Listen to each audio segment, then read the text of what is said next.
Hello everyone, Undercooked History here. Today we're going to be doing another episode on the new campaign trail because I really like this game and it makes for good and fun content, I think.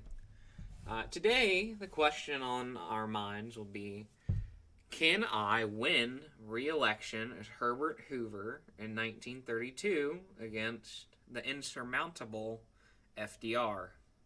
Can I prevent the New Deal? No, I doubt it. But, let's give it a try. Alright. The Roaring Twenties were a wave of prosperity that Americans had never seen before, and with it came a wave of popularity for the incumbent Republican administrations.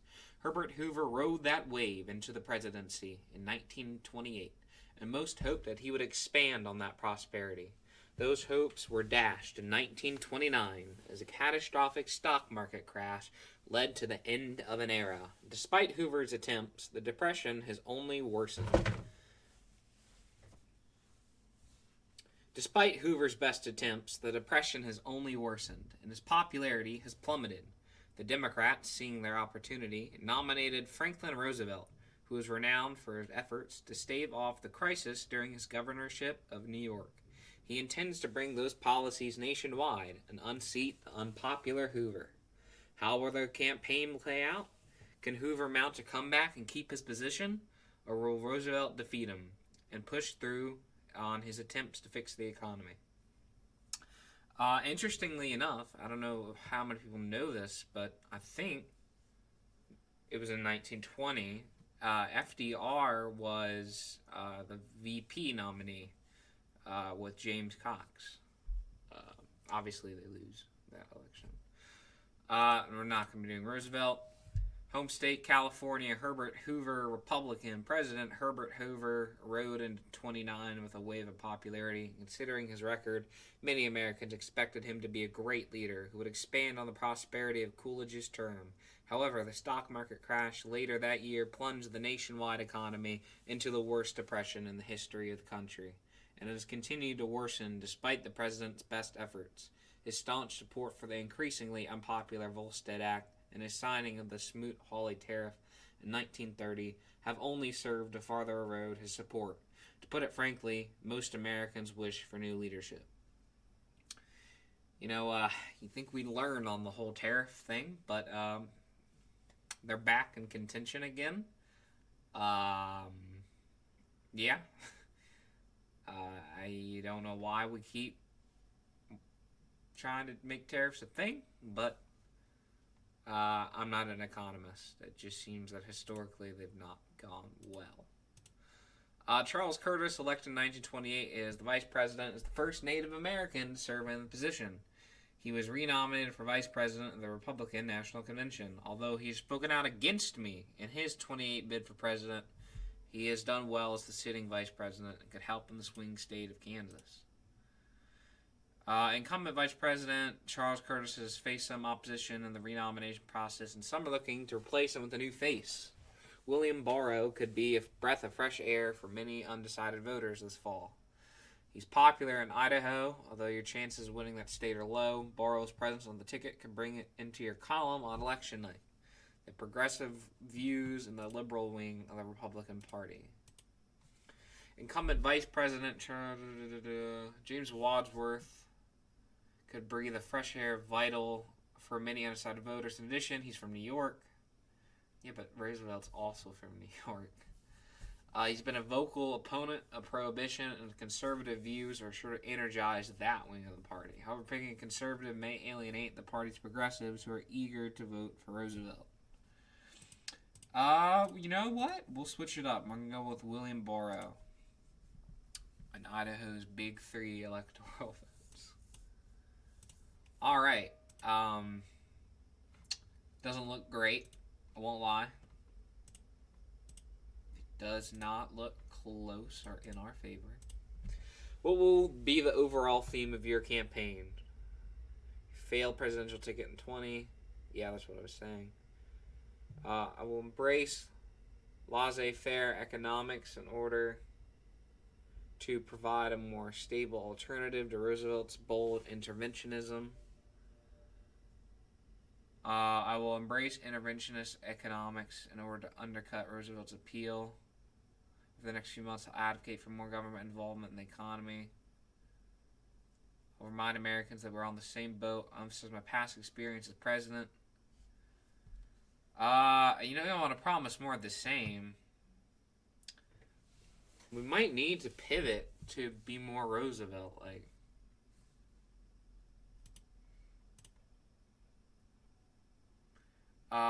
You know.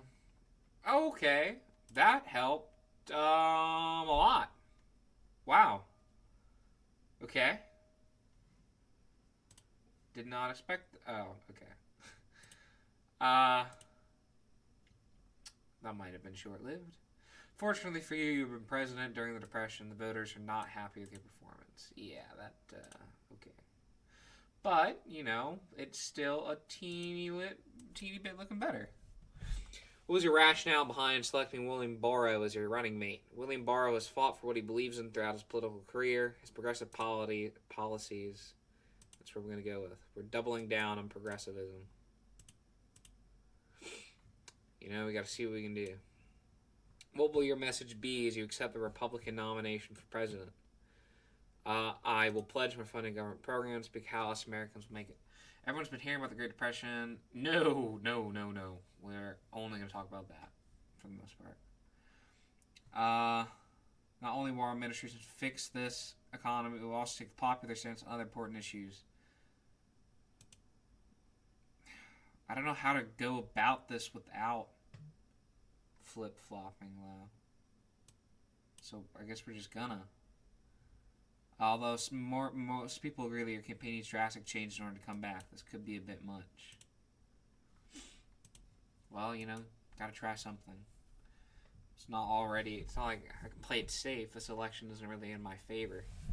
Would you consider adopting a New Deal style of government program similar to what Roosevelt is running?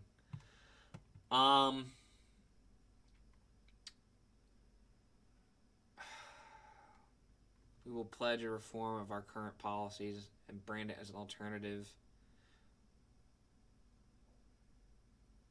You know, why don't we I'm going to try just copying Roosevelt. This is a bold strategy, which is sure to appeal to the progressive wing of the party, but many conservatives will be skeptical, if not outraged. Let's see what happens.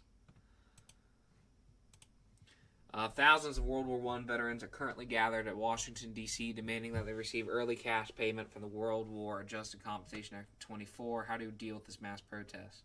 We are in the midst of an economic depression, thousands of veterans unemployed. No one deserves help more than brave men. Something needs to be done about this. The act is not supposed to pay out until 45, and I'll uphold that. I'll direct more. No, that's not going to look good. Not only have these protesters been here causing unrest for over a month, we're going to do the top one. Thousands of... Oh. Well, you know, maybe we'll get some veteran voters. I just don't know. How we utilize radio advertisements to promote your campaign.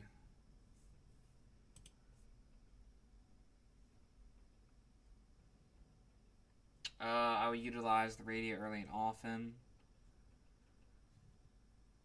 I just don't know. Okay. Yikes. Just trying to think of how to go about it.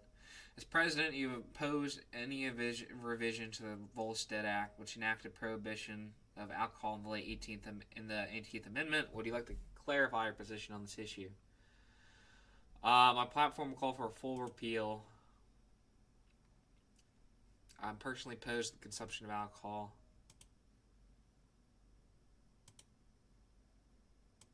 Oh, alright, well, okay. As president, will you take action on granting more civil rights to people of color, especially in the South? I'm not winning the South. Sure. Look at this. I'll alienate it. Sure, why not? I fully support a civil rights bill. Although we free the slaves, there we go. I'm not winning the South. Come on. What is your opinion regarding the Smoot-Hawley Tariff Act 1930, which significantly raised tariffs? Yeah, it needs to be repealed.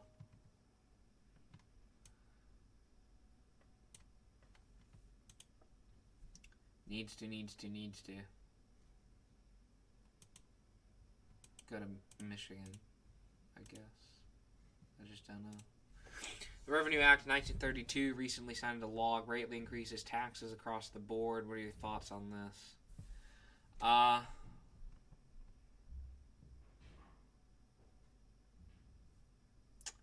Just don't know how to go about this one. These taxes are necessary in order to fund the government programs. I feel like if I do this, they're gonna be like, oh, "You did." One of their clever new campaign shell lines whenever you make up.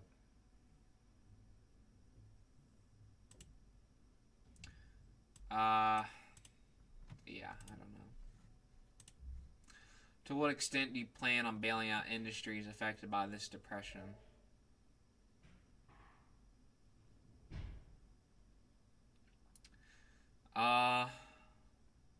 Banks are a great example.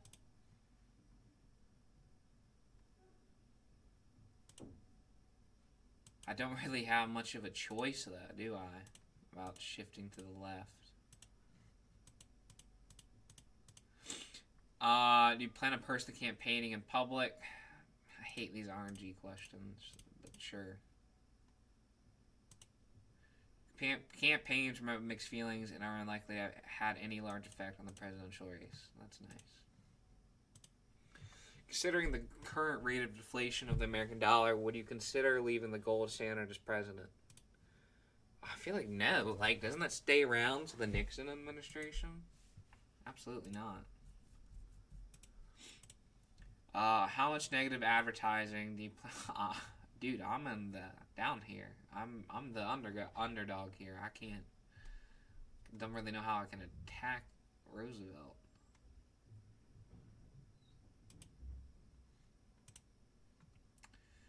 That's nice. Apparently I made the wrong choice. How do you envision the foreign policy of the United States?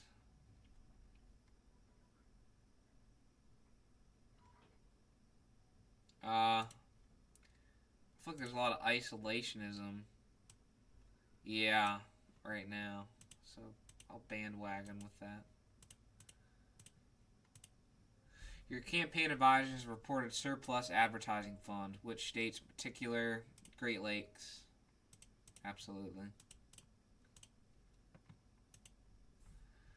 It'd be nice if I could pick up Michigan, but I don't think I will.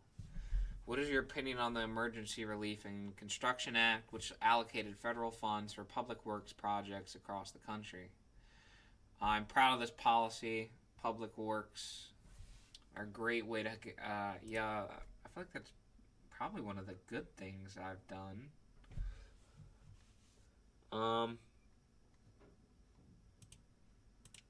Seem to be taking a strongly progressive stance to challenge Roosevelt's appeal, which will keep your party's liberal wing at bay. Calling Kansas a swing state's crazy. Soon after the Great Depression began, your Vice President Charles Curtis claimed the good times are just around the corner. This comment is boomerang back and hurt your campaign due to the fact that times have only gotten worse since then. Thank you, Charles. Good times are not around the corner. Many prominent Republicans are refusing to support you, and some have even expressed their support for your opponent, Roosevelt.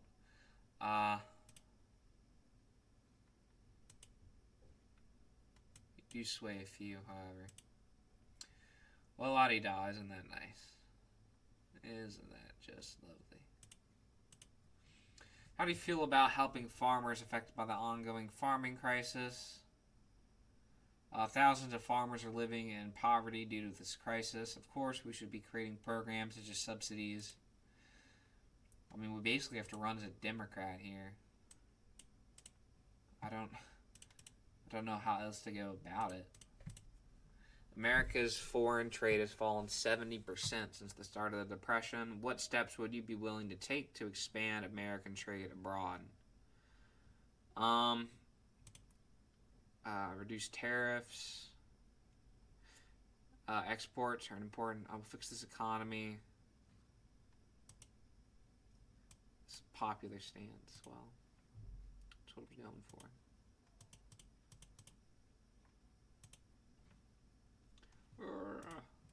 Electric power has been gaining traction ever since the invention of the light bulb. Would he push for public development of electric power? I would consider providing electricity companies with subsidies, but it would be irresponsible to invest too much money. I would, and this will be key. Yeah, all this minor issue. Your response is definitely the majority opinion among the country. Very nice. As election day quickly approaches, the economy is doing as bad as ever. Do you have any last-minute statements to make? I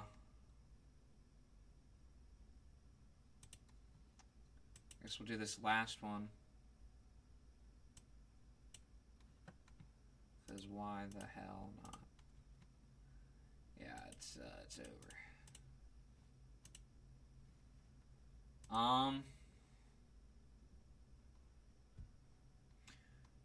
Illinois. We're gonna go Ohio, Michigan, and Indiana. You take a seat in the White House just in time for the first of the voting returns start arriving. Hopefully, you can pull off the comeback of the century, Mr. President.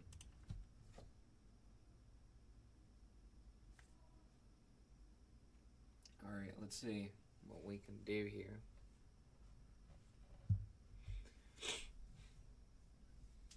Kentucky's in. I mean, I think I at least have done better than Hoover did historically, which is the same I can say for Mondale. So, hey, at least I can run better campaigns in what are generally considered unwinnable elections than what actually happened. I just can't win them either. I guess I shouldn't get too out of myself, though. Alright. No new states yet for Hoover. I think I've done better than Hoover now, but I'm still not 100% sure. Yeah, I lost the election. I know.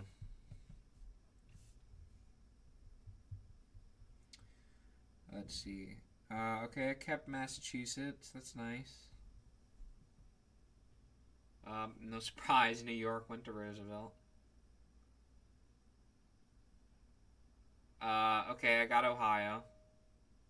No surprises. It's exactly what we thought was gonna happen.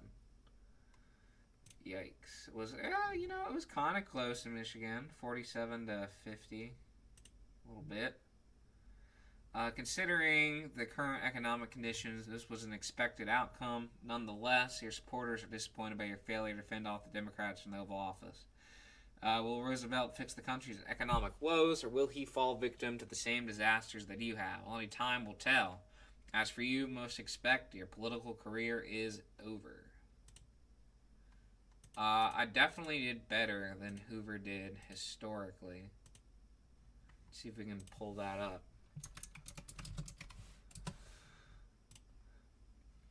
Yeah, I did do better historically. Hoover did not win Massachusetts, Rhode Island, New Jersey, or Ohio, and I won. Oh, I did not win Rhode Island, but I did win the rest of them. Did he win Delaware? Yeah, he still won Delaware. All right, well, 59 to 118. At least I got into triple digits. That's pretty good. I'll take it. I will take what I can get. Ohio was the closest state. Doesn't surprise me. Michigan was number 3. Very interesting stuff. Alright. Well, if you enjoyed, make sure to leave a like and subscribe.